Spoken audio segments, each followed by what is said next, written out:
Neața! Bravo, Vladislav! Astăzi, după o lună, am revenit pe cort. Mulțumim, doamna antrenor!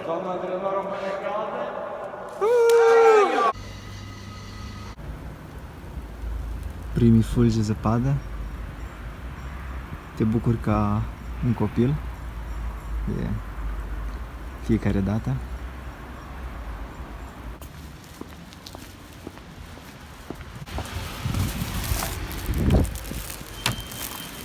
Salut! Da, să ești foarte frumos de afară, frumuleț. Ce am eu aici? Cadoul tău de ziua mea. În sfârșit a venit și vremea lui.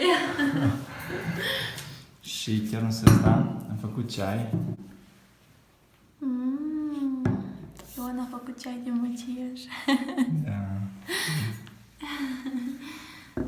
Să vadă Ruslan s-a bucurat. Ceai din Tucan. Mulțumesc. Tu nu bei cu mine? Capacul are două funcții. Are și funcție de cănuță. Așa, în condiții de lucru. Foarte bun, dar cum l-ai făcut? Am pus măciașul și am lăsat pe noapte să infuzeze. În apă? Salut! Și acum dimineața m-am pus în treză.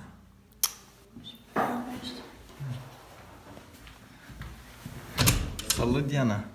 Salut! Noi leac ne-am pregătit, uite, cășmuliță.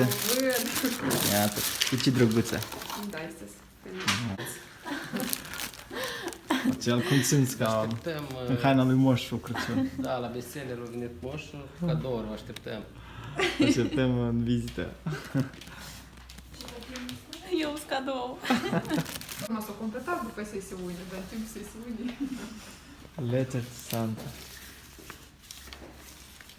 Dear Santa. Da. Dar când s-a acolo, Ion? Cum îți pare sesiunea noastră? Ați captivat. Vreau să luați. Foarte mic. Da, proșă și ies. Dar nici stil ies la unul. Christmas in Bestseller.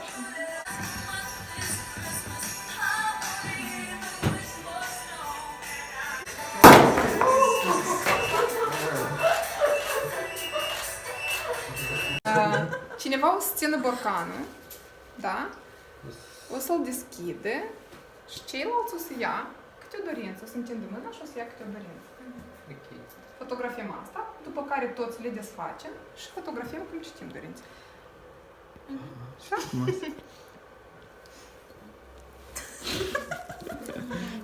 Cineva de acum...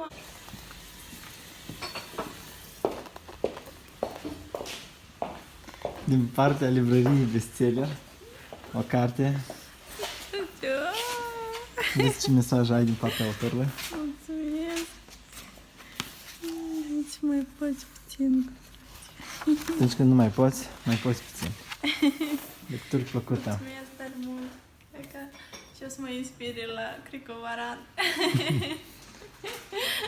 Avem un anunț interesant. Noi avem o platformă care se numește patreon.com. Acolo avem înregistrat DreamUps și ați putea face o donație de 5 sau 10 dolari pe lună și să veniți la toate evenimentele DreamUps gratuit, în fiecare lună. Deci este o investiție tare interesantă.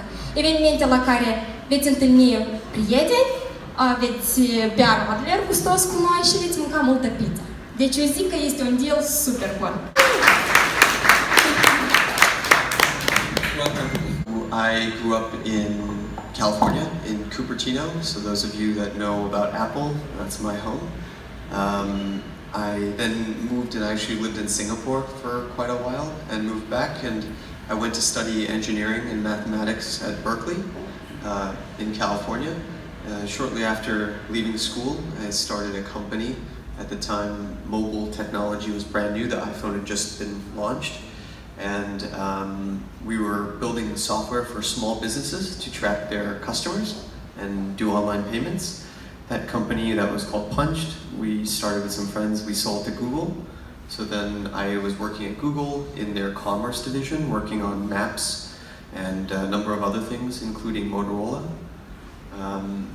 About 2-3 years ago, I moved to India to join a company called Flipkart, which is kind of like Amazon for India. It's their largest e-commerce company, co-running their product group.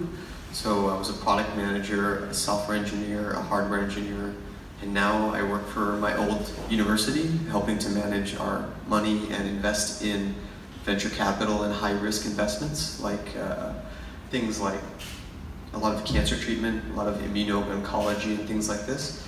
And yeah, so it's many different things over the last 5-7 years. Prolific companies in our generation, right? It's not to say that Moldova can't produce a Facebook. It's to say, should it?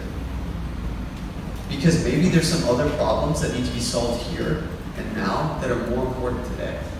What do people do? It's like, look at the bottom of Maslow's hierarchy of needs, right? Shelter, food, things like this, right? We're here talking about tech startups, and tech matters, but you're right, like if you can't deploy it, the reason why tech is interesting is it's much cheaper, right? It has a high upfront cost and a very low marginal cost.